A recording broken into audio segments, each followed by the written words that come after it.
du metimus. Žalgiris nepelno taškų 4,5 minutės.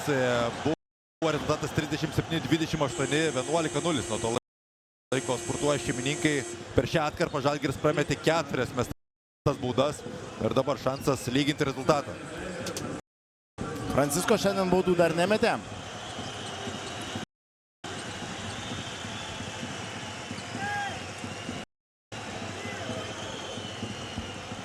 Naudingiausias Žalgirio žaidėjas prie baudų metimo linijos.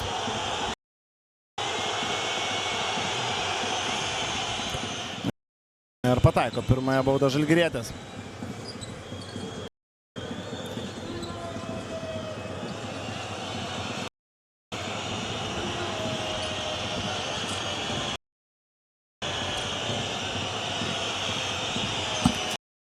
Fantastiškai šį sezoną tolimus metimus kol kas Eurolygoje meta Silveinas Francisko. Iki šių rungtynių buvo pataikęs 9 iš 15, 60% tikslumas.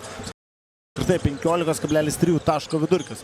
Tokie skaičiai per pirmosius 3 mačus Eurolygoje. Dabar būtent jis lygina rungtynių rezultatą. Gerai, Ulanovas Audželė atkirto nuo kamuolio. Vora čia kitoje aikštės pusėje veržėsi giliai ir pelno 2 taškus. Ir šį kartą jau užtikrintas varžovų komandos žaidėjo. Žaidimas veidu į krepšį. Čia perdavimas arčiau krepšio Mauzesui Raitui.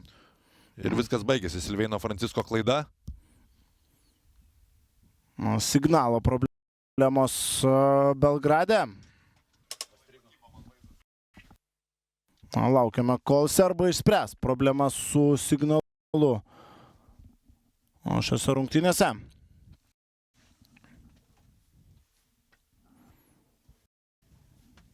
Artėja antrasis kėlinys prie pabaigos. Dar kartelį pasikartosime, kad problemos yra tiesiog su signalu iš Serbijos.